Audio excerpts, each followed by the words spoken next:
Bueno, buenas tardes a todos. Muchas gracias por su asistencia.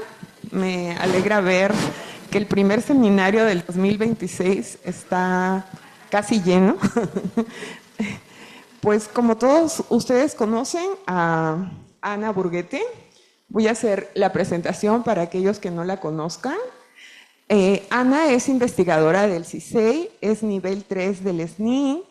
Ella realizó sus estudios de medicina en la Universidad de Guadalajara y una maestría en ciencias en la Universidad de Valencia en España, y posteriormente regresó a México justo al instituto y realizó su doctorado en ciencias en el área de epidemiología, y desde el 2008 es investigadora en nuestro centro.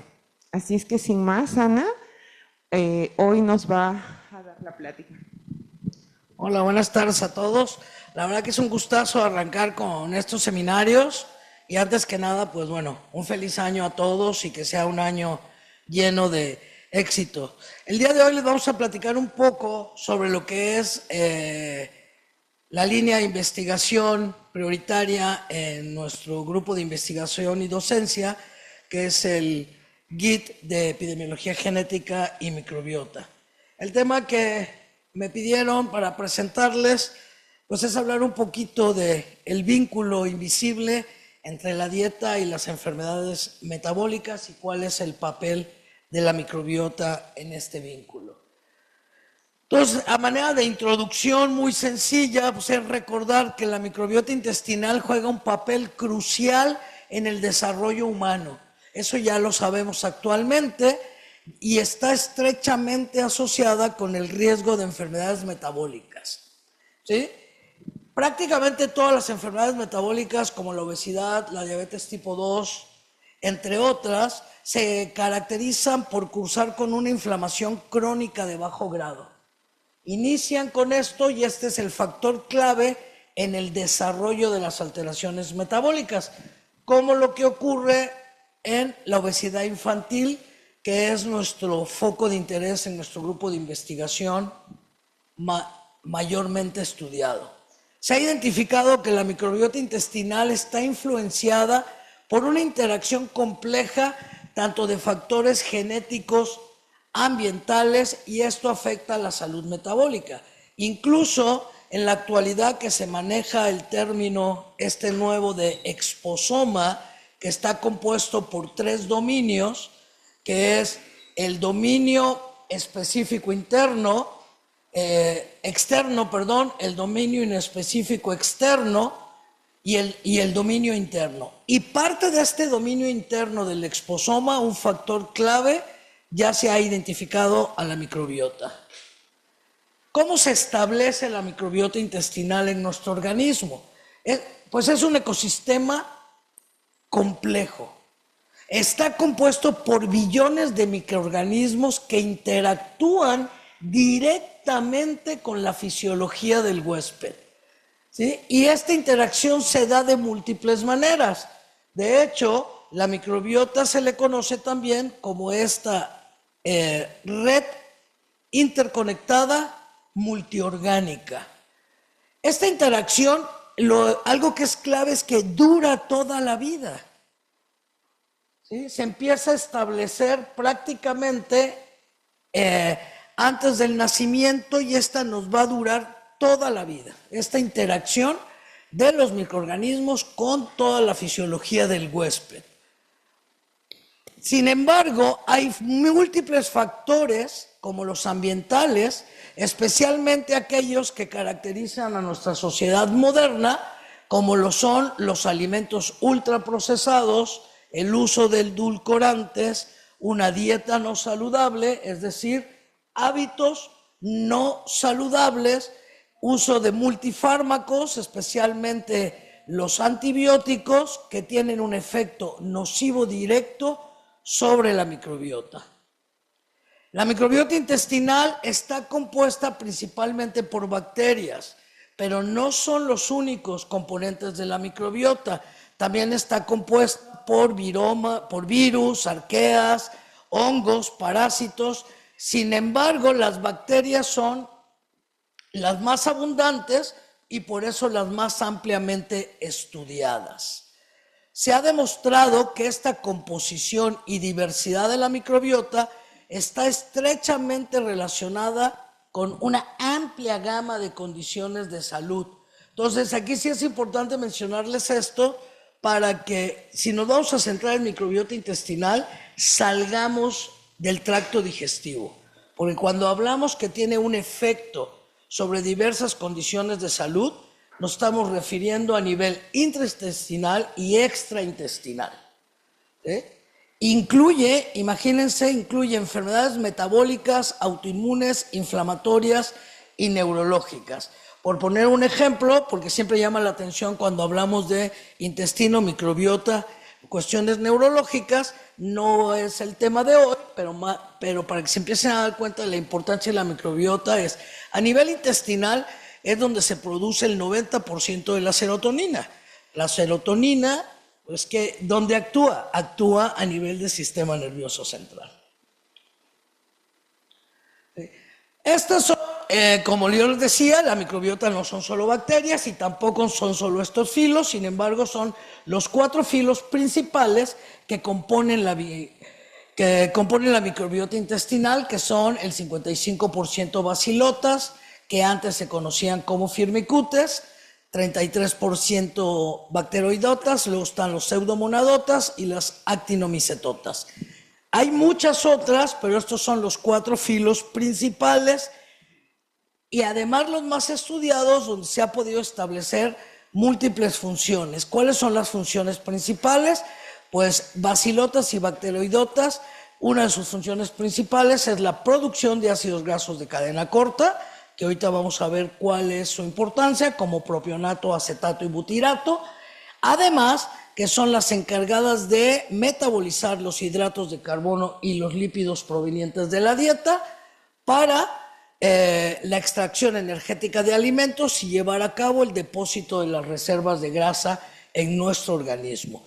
¿Dónde se llevan a cabo las reservas de grasa en el organismo? A nivel extraintestinal, tanto a nivel hepático como en tejido adiposo. ¿Sí? Entonces, por todo eso, la microbiota intestinal en la actualidad se ha definido como un órgano vital más perfectamente integrado a la fisiología del cuerpo humano. ¿Y por qué? ¿Por qué se le da ese nivel de órgano vital? Por su participación con otros órganos. La microbiota intestinal tiene un eje de comunicación bidireccional y multidireccional entre los distintos órganos. ¿Cómo lleva a cabo esta comunicación? Mediante la vía neural, principalmente el nervio vago, endocrina mediante hormonas, por señalizaciones inmunológicas, vías humorales y también vías metabólicas. Este eje multidireccional es porque la microbiota se comunica, todos hemos oído hablar del segundo cerebro, por el más estudiado es el eje intestino-cerebro, pero también tenemos eje intestino-riñón, eje intestino hueso, eje intestino-corazón, eje intestino-pulmón, etc. Las 3 principales funciones de la microbiota es modulación inmune mediante la regulación de la producción de citocinas pro y antiinflamatorias, participa y promueve la maduración de las células inmunes.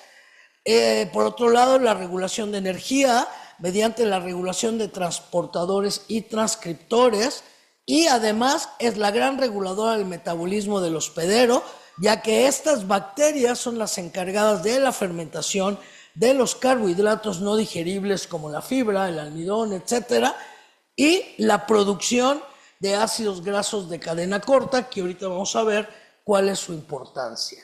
Los principales ácidos grasos de cadena corta pues, son butirato, propionato y acetato.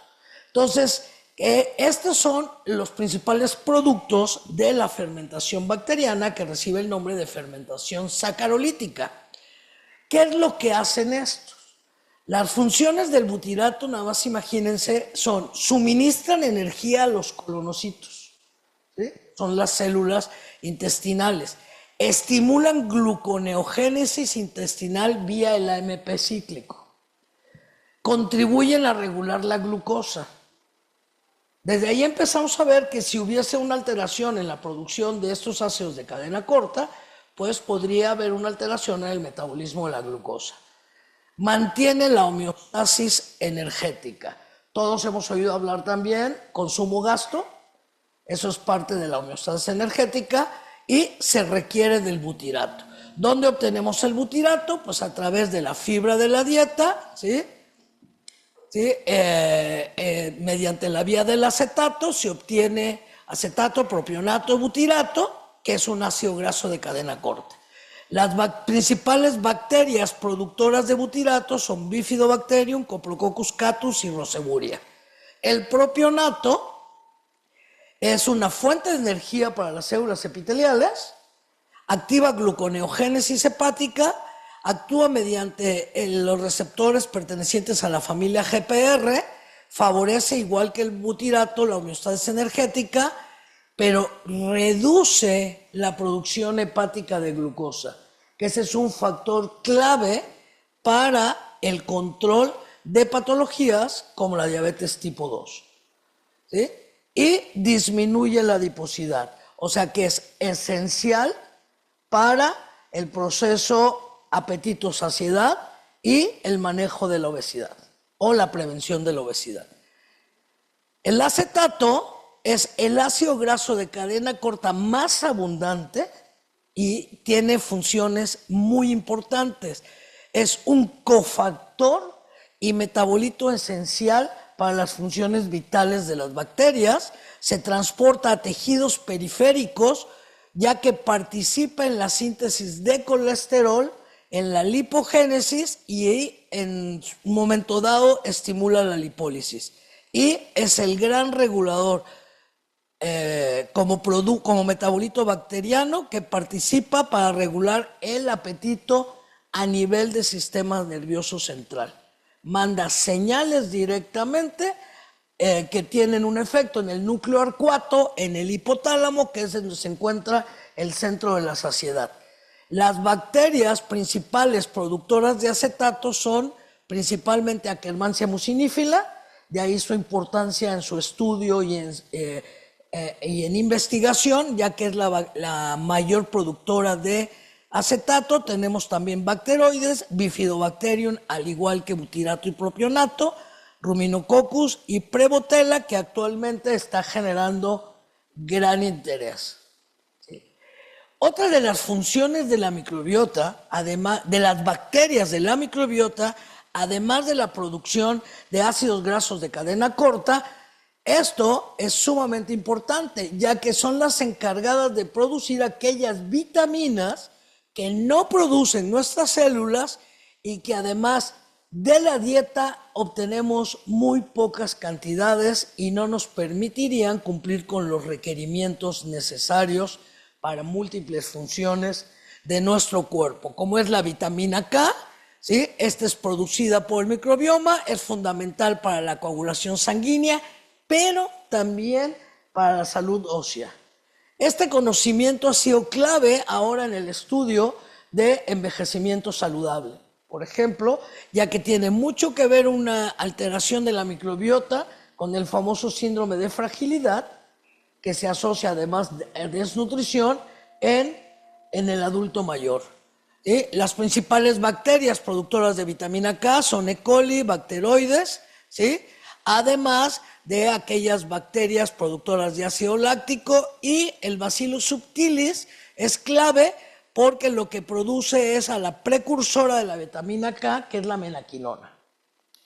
También las bacterias de la microbiota intestinal son las encargadas de sintetizar y producir vitaminas del grupo B. Todos hemos oído hablar del complejo B, que incluye B12, biotina y folato, y estas son vitales para el metabolismo energético y la función neurológica. Principalmente está Lactobacillus y Bifidobacterium, todo lo que es complejo B, y el Propionibacterium es el mayor productor de vitamina B12. Ahorita van a ver por qué todo esto, estas vitaminas son componentes críticos de nuestro cuerpo, que no se obtienen en cantidades suficientes de una dieta, así esta dieta sea saludable. ¿Sí?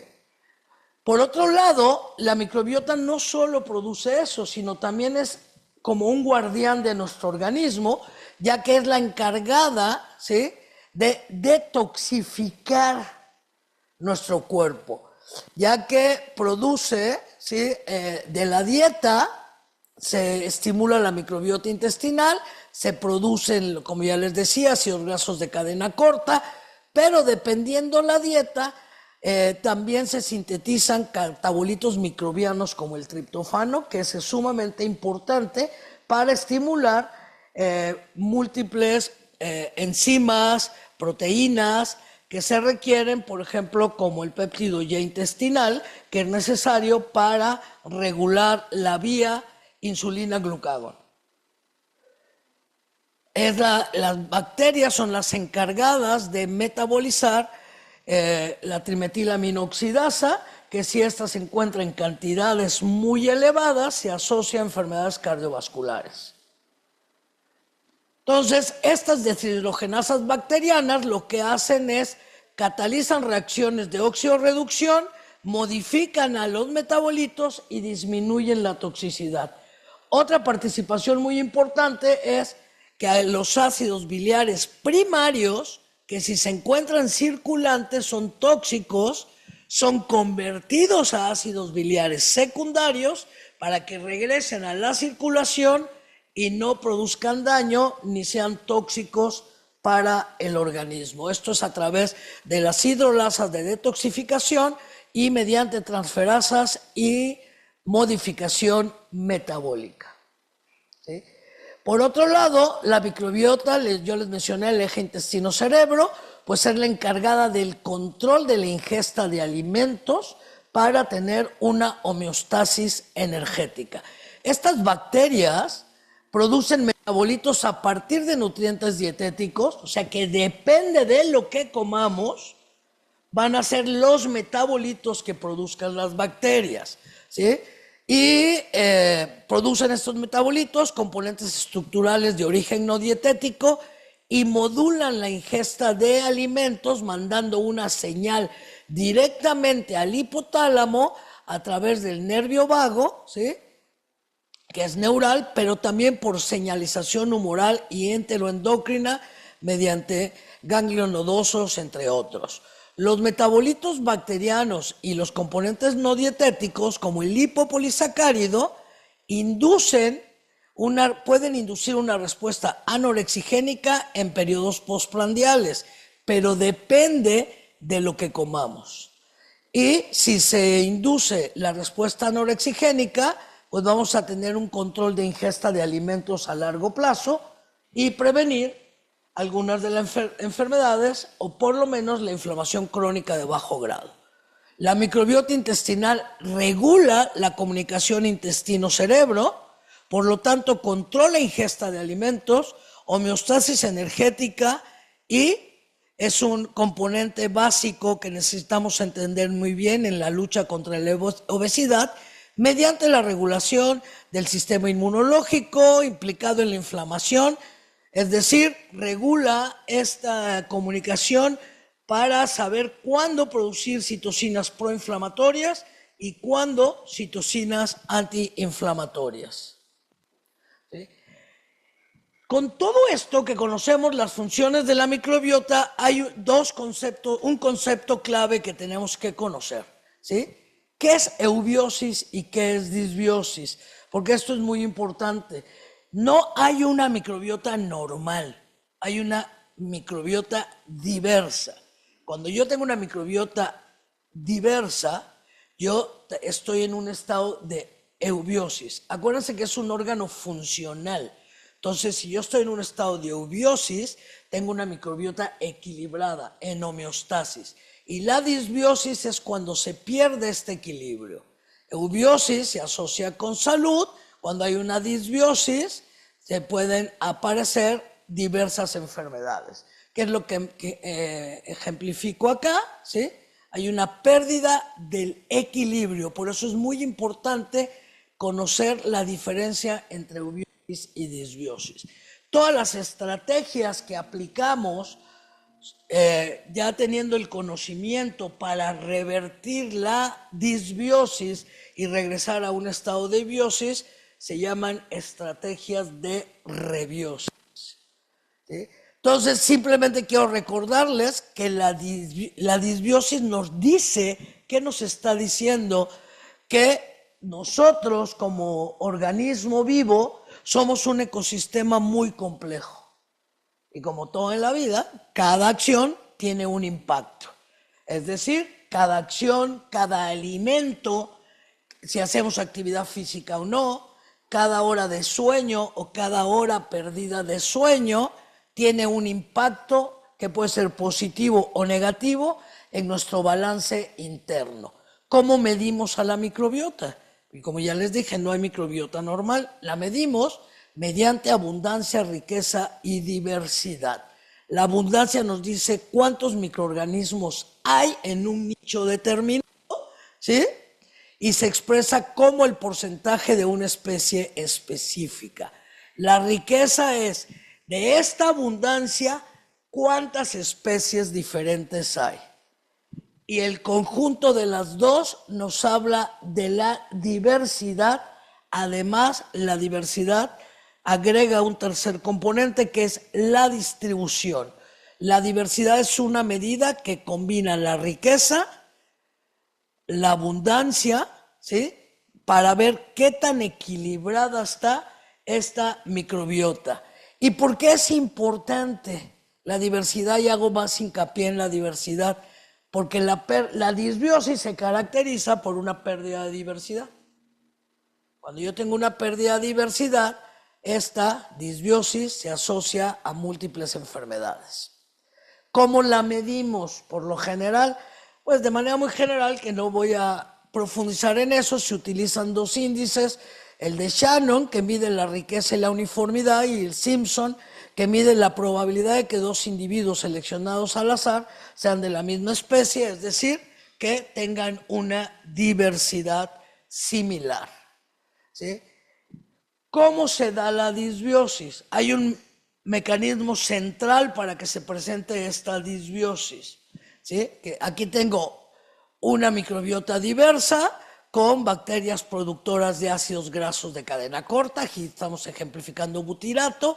Estos ácidos de cadena corta, yo les dije que además de las otras funciones, y vamos a decir cuál es su función clave, es mantener la integridad de la barrera intestinal, ¿sí? Además que tenemos bacterias productoras de mucina, o sea, de moco, que es necesario, ¿sí? Y estas bacterias estimulan la expresión de genes que codifican para las proteínas que se requieren para mantener las uniones estrechas del intestino. Cuando estas uniones estrechas se relajan, aumenta la permeabilidad intestinal, y eso ya no hablamos de una membrana intestinal íntegra.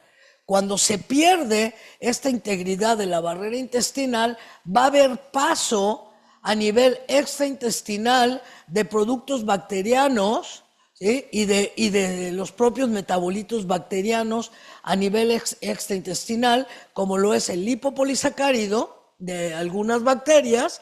El lipopolisacárido a nivel periférico tiene afinidad por unos receptores que se conocen como TLR4, que cuando estos se activan diversas vías moleculares, como las vías de la NF-kappa beta, que condicionan a una mayor síntesis y liberación de citocinas proinflamatorias. Cuando esto ocurre, es lo que se conoce, cuando se lleva a cabo esta inflamación, se conoce como endotoxemia metabólica.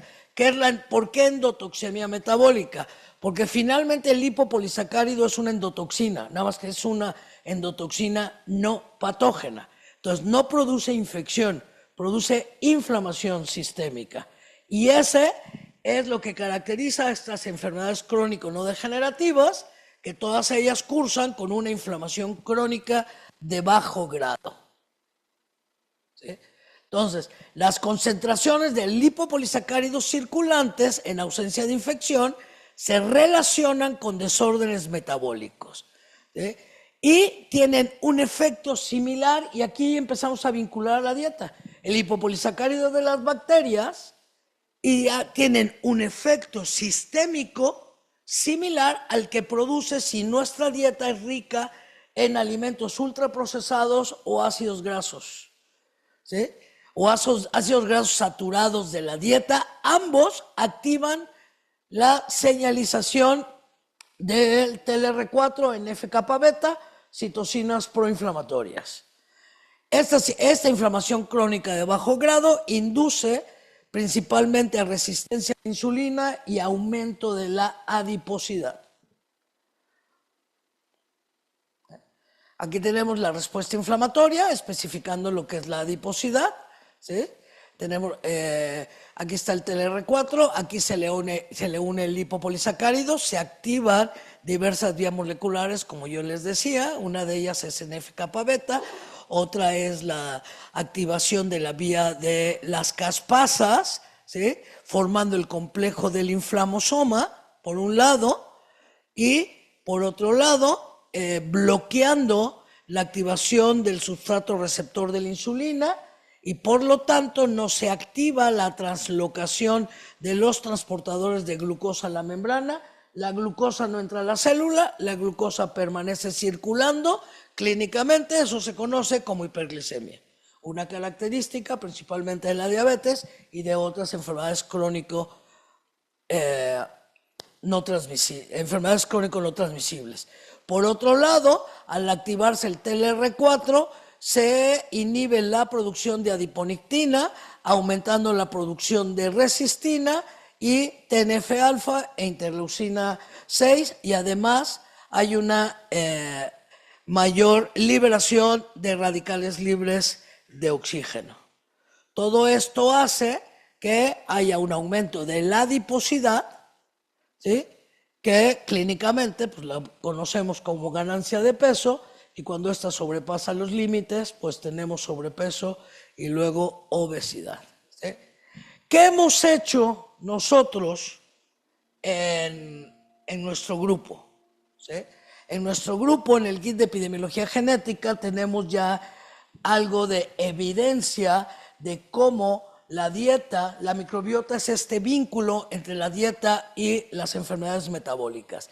Este es uno de los estudios donde evaluamos la abundancia del Staphylococcus aureus, ¿sí? Y citocinas séricas, y ver si éstas se asociaban con anormalidades cardiometabólicas en niños. ¿Y qué es lo que observamos? ¿Sí? Encontramos una asociación con circunferencia de cintura, ¿sí? Donde había un incremento de 2.87 veces las posibilidades de tener una circunferencia de cintura mayor cuando había una abundancia relativa alta de Staphylococcus aureus por cada unidad que se incrementaba el índice de masa corporal. Entonces, aquí tú dices, bueno, la bacteria y obesidad, pero luego fuimos viendo que también tenía un efecto con glucosa, colesterol, triglicéridos y de manera inversa una reducción del HDL. Ese fue el primer hallazgo donde nosotros concluimos que el Staphylococcus aureus se asociaba con un riesgo de alteraciones metabólicas. ¿Qué hicimos entonces? ¿Por qué el Staphylococcus aureus se asocia con alteraciones metabólicas? Porque el Staphylococcus aureus altera la tolerancia a la glucosa, es decir, las vías metabólicas de la glucosa, porque secreta un dominio extracelular, ¿sí?, de proteínas que se une a la insulina que produce nuestro páncreas. Cuando este dominio extracelular se une a la insulina, bloquea la captación de glucosa mediada por insulina. ¿Cómo se lleva a cabo esa captación de glucosa? Este es el receptor de la insulina es producida por el páncreas, tiene que llegar, unirse a su receptor y entonces iniciar las vías de señalización de la insulina. Cuando esto no ocurre, no se transloca el transportador de glucosa y no entra la glucosa. Entonces, cuando yo tengo una pérdida de la diversidad y una de las bacterias que predominan es el Staphylococcus aureus y además tengo una dieta rica en carbohidratos, en grasas saturadas, ¿sí? Lo que yo voy a tener son, además de que voy a tener una mayor extracción energética que se va a almacenar en forma de grasa, voy a tener más glucosa circulante. Por eso las personas clínicamente, ¿con qué empiezan? Empiezan con una intolerancia a la glucosa y con resistencia a la insulina, que es el paso previo al desarrollar una diabetes. Posteriormente dijimos, bueno, esta es una bacteria no beneficiosa. Bueno, vamos a estudiar también a lo que nos están diciendo que son bacterias beneficiosas. Entonces, lo que hicimos fue medir la abundancia de Akkermansia mucinífila, consumo de alimentos saludables, como son los polifenoles, y ver estos marcadores metabólicos o marcadores metabólicos cómo se comportaban. Y lo que observamos es que cuando hay una baja abundancia de Akkermansia mucinífila y un bajo consumo de polifenoles, había un incremento muy drástico de triglicéridos y una disminución de HDL. Estos son niños aparentemente sanos, pero si nosotros vemos esto, triglicéridos altos, HDL bajo, un índice de masa corporal de sobrepeso u obesidad, pues se encuentra muy cercano a lo que se conoce como el perfil clínico de un adulto con síndrome metabólico. Y sin embargo, son niños.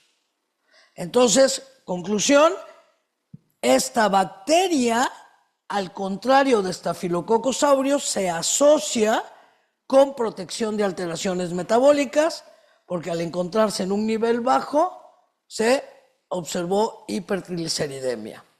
Siguiendo con Akkermansia, entonces ahora lo que hicimos fue evaluar, bueno, pero ahora vamos a ver inflamación. Nos hemos pasado diciendo que la inflamación es el pivote desencadenante. Entonces lo que observamos es que una abundancia relativa baja de Akkermansia mucinífila, pero un alto consumo de hidratos de carbono simples, es decir, azúcares simples, y grasas saturadas, ¿sí?, que es lo que medimos acá, se asociaba con un incremento de la inflamación. En este estudio lo que nosotros construimos fue perfiles de inflamación a través de la medición de citocinas séricas. ¿Sí? Y entonces, ¿por qué es tan importante conocer a Akkermansia mucinífila? Ya les había dicho, además de ser la mayor productora de acetato, produce mucinasa, que descompone los mucopolisacáridos y las glicoproteínas del moco, ¿sí?, para mantener íntegra la membrana intestinal.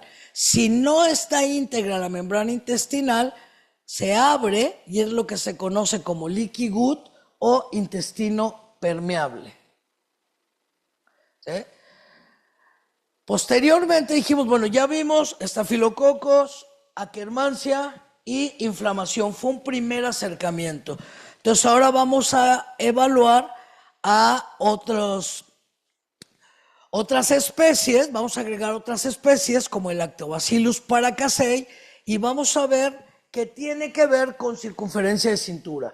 Ustedes me van a decir por qué circunferencia de cintura. Es una medición clínica que cuando rebasa los estándares es un dato que ese paciente tiene por lo menos resistencia a la insulina, lo que se llama la grasa visceral, ¿sí? Y además de medir la circunferencia de cintura, confirmar si había resistencia a la insulina. Entonces, ¿qué es lo que vimos? Que Lactobacillus paracasei se asociaba con una reducción de la interleucina 10 y con un incremento del índice OMA, que es el índice que clínicamente te permite medir la resistencia a la insulina.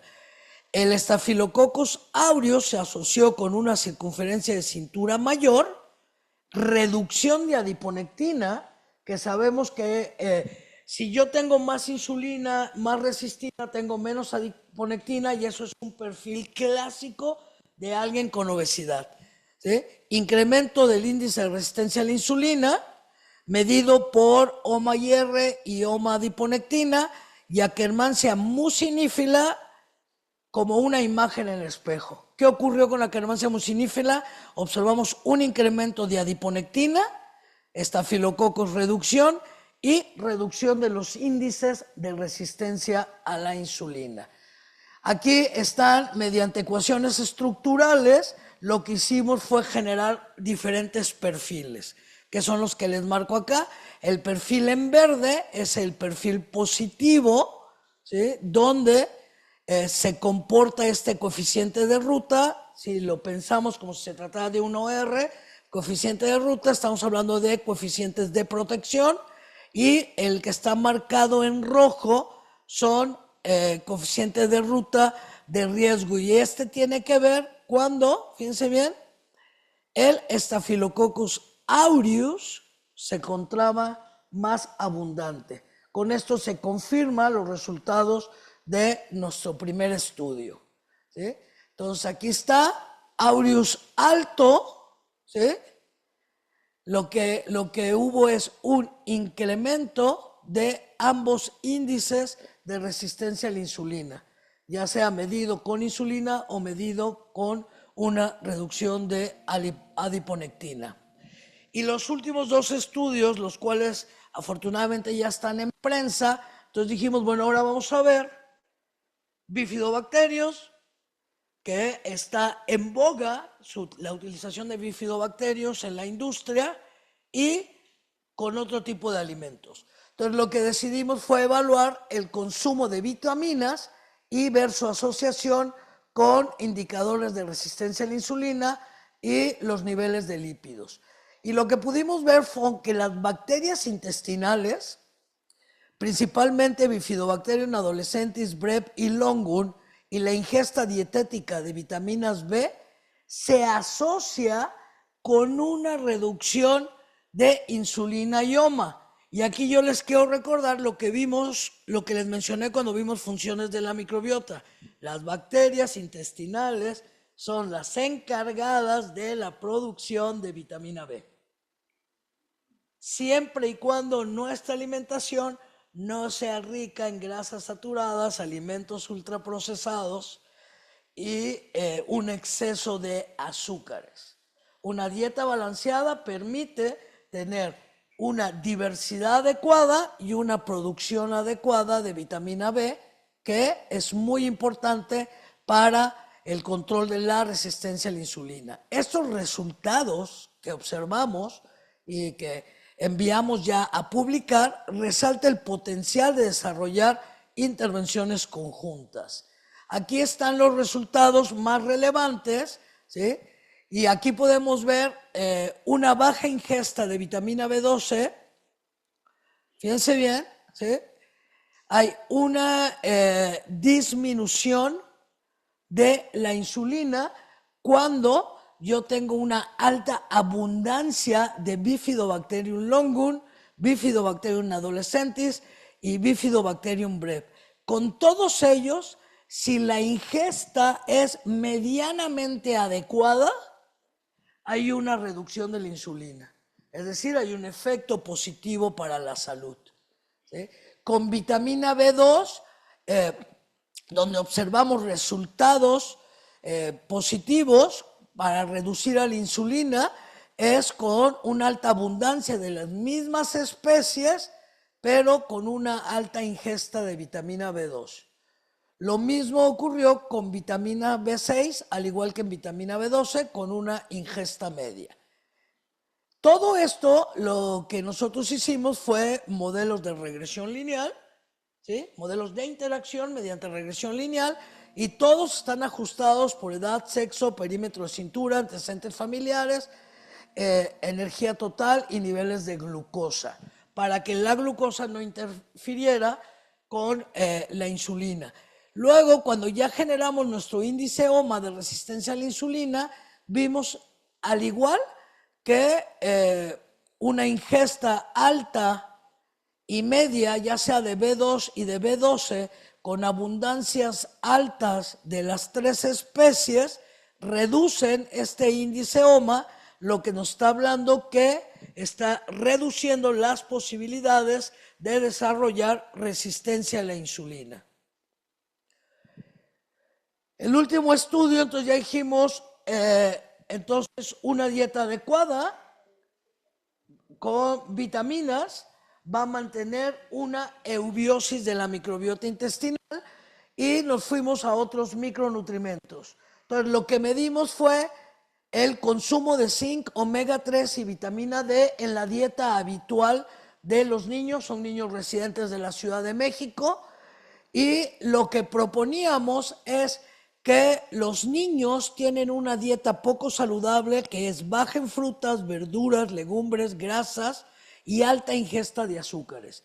Cuando nosotros llevamos una dieta de este tipo, vamos a tener una aportación muy baja de estos micronutrientes que se requieren para múltiples funciones de nuestro organismo, como es zinc, omega 3 y vitamina D, ¿sí? Entonces, esto no me permite obtener cantidades adecuadas de esto. Y además, tenemos una abundancia relativa baja de los bifidobacterium, que ya vimos que se requieren para la regulación del metabolismo de la glucosa y la insulina.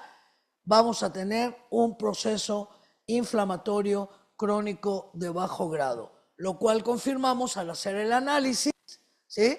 Una dieta no saludable, ¿sí? Una baja ingesta de vitamina D y una baja abundancia de bifidobacterium, ¿sí? Presentó 2.54 veces más las posibilidades de tener interleucina 10 alta que los niños con una alta o media ingesta de vitamina D y una abundancia elevada de bifidobacterium. Lo mismo ocurrió con interleucina 6, ¿sí? Una baja ingesta de vitamina D y una baja abundancia de bifidobacterium incrementó los niveles de interleucina 6, que concluimos que una dieta no saludable tiene un efecto directo sobre la microbiota intestinal, produciendo una alteración en la diversidad, disminuyendo la abundancia relativa principalmente de bifidobacterium, ¿sí? Y esta dieta no saludable a la vez no da el aporte adecuado de zinc, vitamina D y omega 3, lo que se asocia con inflamación crónica de bajo grado. Pero hasta ahí no se queda, entonces la pregunta es, bueno, ¿se puede intervenir? ¿Podemos hacer algo cuando ya tenemos una disbiosis de la microbiota intestinal? Porque la mayoría comemos muy mal, la verdad. Entonces, ¿podemos intervenir? Sí, podemos intervenir mediante una dieta saludable, ejercicio y actualmente pues tenemos a la mano prebióticos, probióticos y simbióticos, ¿sí? Algo que es muy importante es la dieta mediterránea es clave o una dieta similar a la mediterránea, porque lo que se ha demostrado es que incrementa la abundancia de lactobacilos, aumento de sus metabolitos. ¿Qué metabolitos estamos hablando? Ácidos grasos de cadena corta principalmente y las deshidrogenasas y transferasas para metabolizar los ácidos biliares primarios en ácidos biliares secundarios. Por otro lado, si a esta dieta agregamos polifenoles, promueve el crecimiento de bifidobacterium y adivinen de quién, de Akkermansia, se alimenta de polifenoles. ¿Sí? Las proteínas, de ahí la diferencia entre un consumo de proteína vegetal y animal, y no estamos diciendo que no coman proteína animal, estamos hablando de un alto consumo o exagerado, ¿sí? Un alto consumo de proteína animal, esto lo sabemos, clínicamente sabemos que se eleva la trimetilaminoxidasa, que se asocia con enfermedades cardiovasculares, pero también se asocia con enfermedad intestinal inflamatoria, ¿sí? ¿Por qué? Porque un exceso de proteína animal disminuye la diversidad, afectando principalmente la abundancia de bifidobacterium con una menor producción de ácidos grasos de cadena corta. Un alto consumo de proteínas vegetales tiene un efecto contrario, mayor producción de ácidos grasos de cadena corta, mi barrera intestinal se mantiene íntegra y protejo contra endotoxemia metabólica e inflamación crónica de bajo grado. Lo mismo las grasas saturadas, ¿sí? Hacen exactamente lo mismo, pero afectan la diversidad, estimulan que haya una mayor abundancia de estas especies, ¿sí? Que se asocian con resistencia a la insulina, ya que reducen la sensibilidad a la insulina. Las grasas insaturadas, sobre todo las poliinsaturadas, ¿sí? Lo que van a evitar es que haya activación de los TLR e hipertrofia de adipocitos. Dentro de estos, pues tenemos nuevamente Lactobacillus, Bifidobacterium y Akkermansia. Los edulcorantes, esos son el enemigo número uno al cual nos estamos enfrentando actualmente. Creemos que si no utilizamos el azúcar blanca y utilizamos edulcorantes, estamos siendo más saludables, lo cual no es así. Sacarina, sucralosa, aspartame, la que quieran, ¿sí? No puse stevia porque se iban a enojar, pero también. Cualquier edulcorante produce cambios intestinales inmediatos, ¿sí? Y por lo tanto, si hay cambios intestinales, ¿qué tengo? Disbiosis. Si tengo disbiosis, hay pérdida de la integridad de la membrana intestinal y por lo tanto disfunción metabólica tipo mayor adiposidad, mayor peso, intolerancia a la glucosa, hiperinsulinemia y además el consumo de edulcorantes por alteración de la microbiota y de la integridad es uno de los factores de riesgo para hígado graso.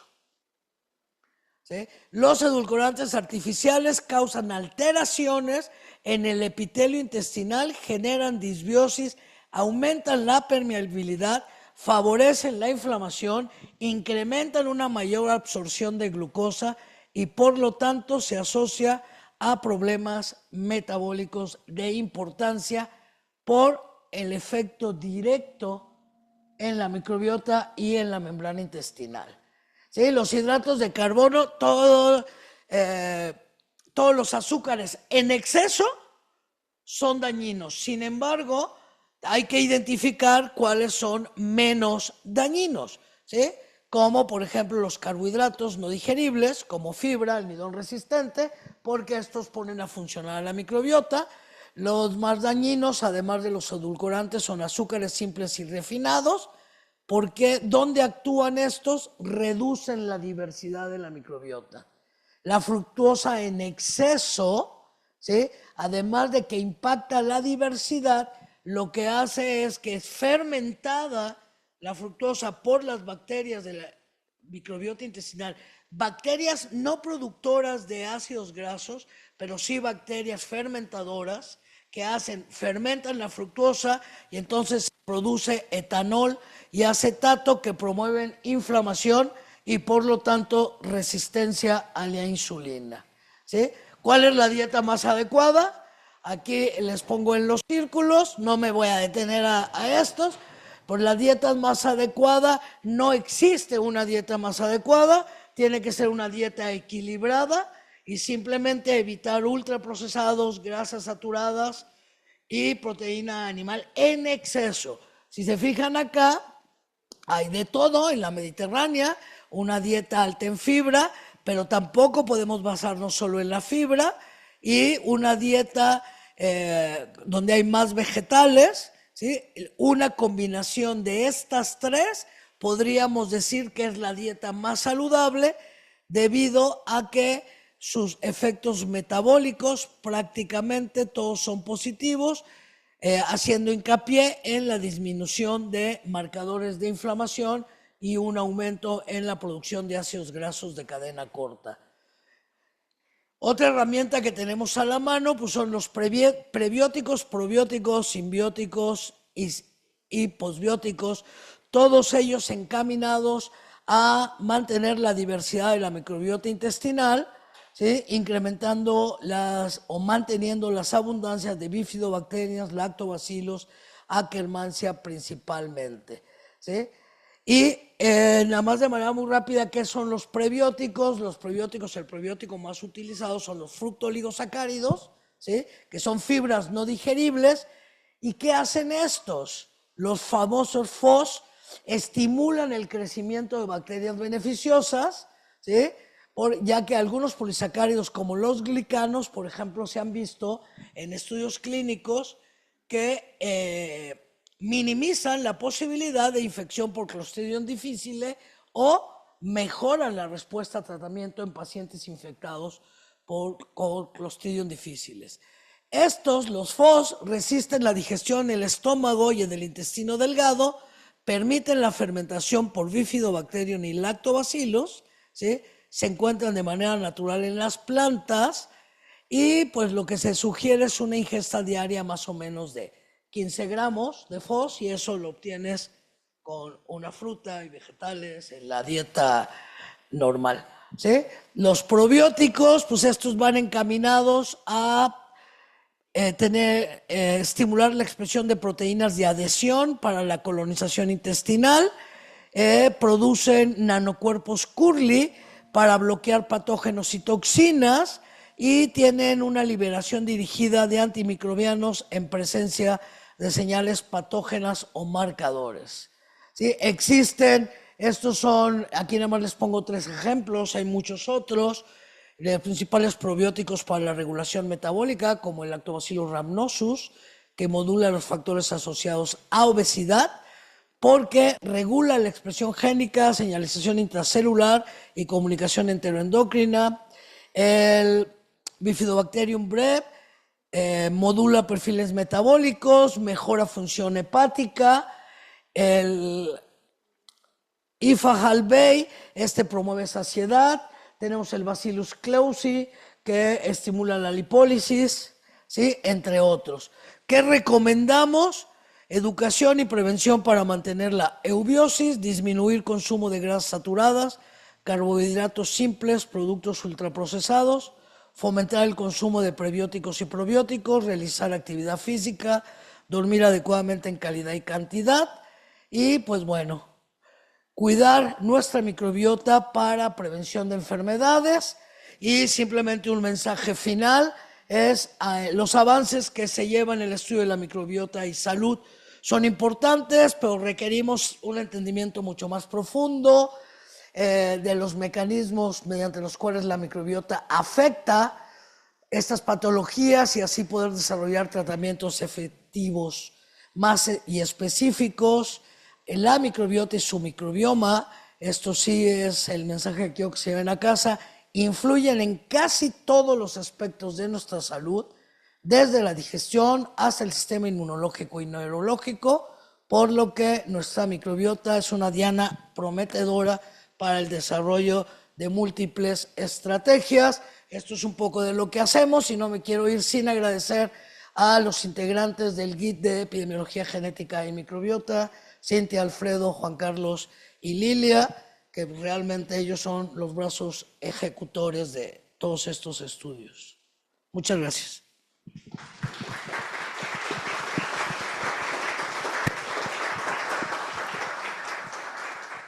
Pues muchísimas gracias, Ana, por el seminario. Abrimos a las preguntas. No sé si hay preguntas en el público.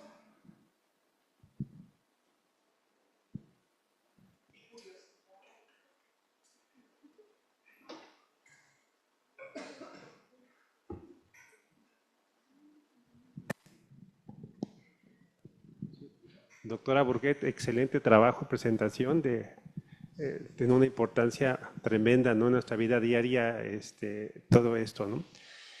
Yo quisiera aportar un poquito sobre, habla desde el principio sobre la situación de muchas enfermedades inflamatorias intestinales, pero ahora también se conoce que estos ácidos grasos de cadena corta también tienen efecto protector para cáncer de colon y pues, en ese sentido. Entonces hay ahí otra implicación importante de la microbiota como tal, ¿no?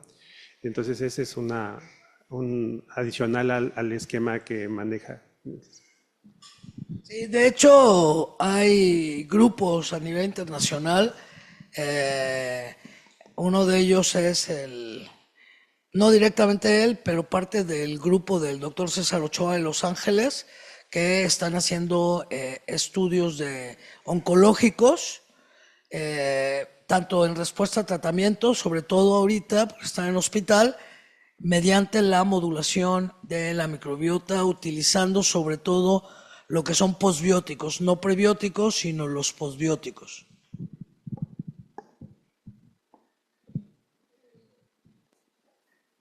Doctora, felicidades. De verdad, para los que no sabemos absolutamente nada, es impresionante escuchar esto.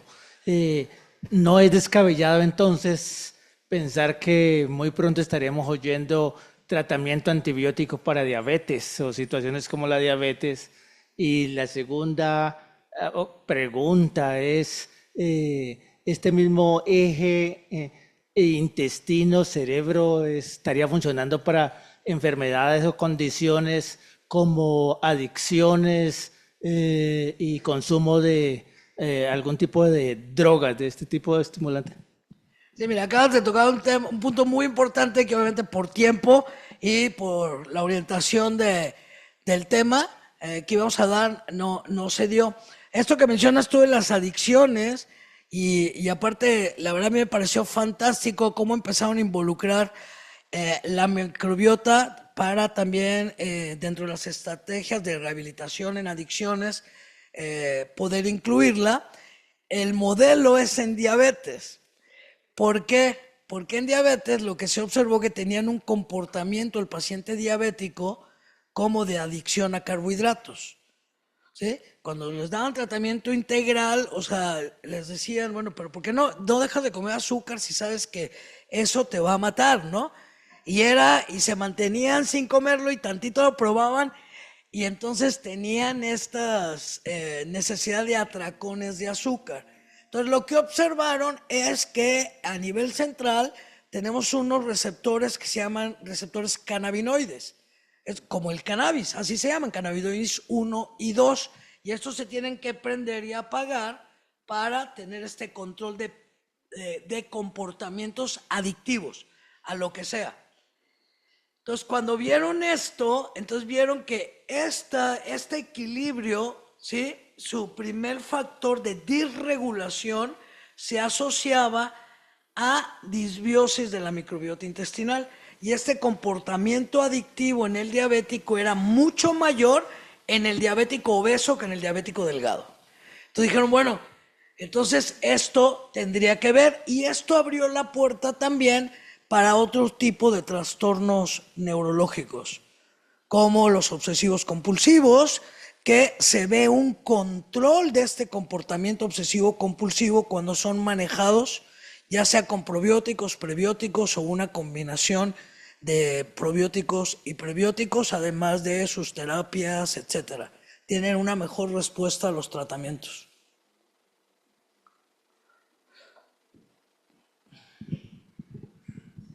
Gracias. Gracias, Ana. Muy interesante cómo integraste todo el trabajo de tu grupo, te felicito. Quizá yo nada más un comentario, y sobre todo para los alumnos, es que por el diseño de tus estudios se habla de asociación y que una asociación no necesariamente implica una relación causal. Para demostrar una relación causal pues se requiere otro tipo de diseño. Y bueno, nada más comentar eso como una alerta, digamos, para la interpretación de todos estos resultados. Sí, de hecho, esos estudios de asociación, que actualmente afortunadamente hay herramientas estadísticas ahora que no te dan causalidad, te acercan como son los análisis de mediación, o que si ustedes se fijan no decían OR, decían CR, que son coeficientes de ruta, son análisis de predicción. Y lo que te permite es, al concluir, te permite establecer hipótesis causales, más no causalidad. Ese es un buen mensaje, que una cosa es establecer hipótesis causales y otra cosa es establecer causalidad.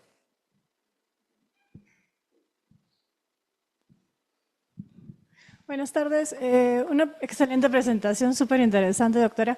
Le quería preguntar sobre el alcohol, porque si mal no recuerdo hablaron sobre polifenoles. No sé si esa interacción entre el alcohol y el polifenol también va a tener un efecto sobre la microbiota. Sí, claro. Por eso hacía yo hincapié que todo en exceso termina siendo nocivo, porque al final de cuentas todo lo que sean fenoles van a ser fermentados y lo que vamos a tener de producto puede ser ya sea etanol, acetato, etcétera, y radicales libres. Gracias, doctor. Solo el resveratrol es muy bueno, ¿eh? Sí, el resveratrol ese no importa. Ese tiene puro efecto benéfico, ¿verdad, Chucho? El resveratrol es solo benéfico. A ese no me lo toquen. ¿Alguien más tiene una pregunta? Era para romper el hielo, ¿eh? Estaban muy serios. Yo quisiera preguntar saber su opinión acerca, por ejemplo, ahorita que nos mencionó acerca de los edulcorantes y es la estrategia que está tomando la industria para evitar justamente pues todas estas sanciones que están poniendo por el nivel de azúcar en los productos. Casi todos ya ahorita están teniendo edulcorantes, ¿no? ¿Qué opina El edulcorante es nocivo, no es saludable. Ninguno. O sea, o nada de azúcares. Es más, hay un estudio muy interesante, pero no era el tema de ahora, o sea, es a nivel internacional, pero orgullosamente lo hicieron aquí en México. Lo hicieron ahí en El Salvador, Subirán, donde miden inflamación directamente a través de la medición de citocinas, lipopolisacáridos y otros marcadores de inflamación, ¿sí?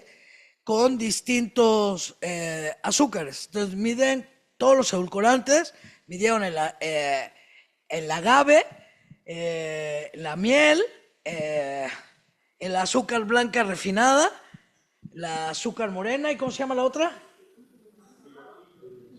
Bueno, el piloncillo, ¿no? Bueno, el mascabado que finalmente sale. La menos mala, y se van a ir de espaldas, es la azúcar morena. Y después de la azúcar morena, todavía váyanse más de espaldas. La azúcar blanca. Todas las demás producen mayor inflamación, que es, bueno, ya no sigue la fructosa, ¿no? Los jarabes altos en fructosa.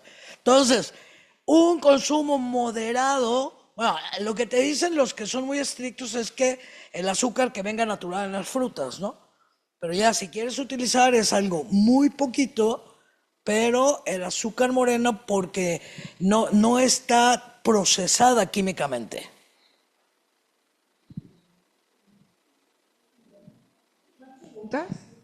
¿No? Pues muchísimas gracias, Ana, y a todos los presentes.